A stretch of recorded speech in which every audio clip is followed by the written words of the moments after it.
কোরআনের সাথে সামঞ্জস্যপূর্ণ, প্রতিষ্ঠিত বৈজ্ঞানিক ধারণার সাথে সংগতিপূর্ণ, সকল মানদণ্ডে উত্তীর্ণ কোরআনের ব্যাখ্যা হিসেবে বিবেচিত প্রকৃত হাদিসের সংখ্যা কত?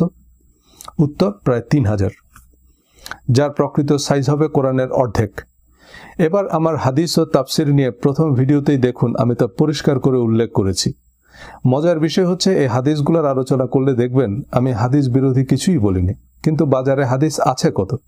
35 লক্ষ। এ শুধু সুন্নিদের হাদিস, শিয়াদের হাদিস আবার ভিন্ন। এরকম প্রতিটা মাযহাব, উপমাযহাব, তরিকা, ফেরকা সবার আলাদা আলাদা হাদিসের সিলেকশন আছে।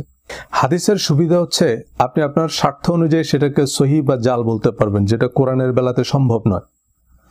এত হাদিস কারা ম্যানুফ্যাকচার করলো? ধর্মের দোকানদাররা। দুনিয়ার বড় বড় সব মুহাদ্দিসরা একমত জাল হাদিসের সংখ্যা কয়েক লক্ষ, কিন্তু কোন হাদিসগুলো জাল সে বিষয়ে অবশ্য সর্বকালের সেরা মুহাদ্দিসরাও একমত হতে পারেননি। হাদিসের যেহেতু সত্যতা নিরূপণের জটিল ব্যাপার থাকে, তাই কোয়ালিফাইড মুহাদ্দিস ব্যতীত যে কেউ যত্রতত্র হাদিস বর্ণনা করতে পারবে না, এটা হাদিস বর্ণনার একটা শর্ত। ঠিক যেমন কোয়ালিফাইড ডাক্তার ছাড়া যে কেউ চিকিৎসা করতে পারবে না। কিন্তু ফেসবুকে এখন মাশাআল্লাহ সবাই কপি পেস্ট মুহাদ্দিস। আমি কাউকে নামাজে নিরুৎসাহিত করছি না, প্রচলিত পদ্ধতির নামাজকে ভুলও বলছি না।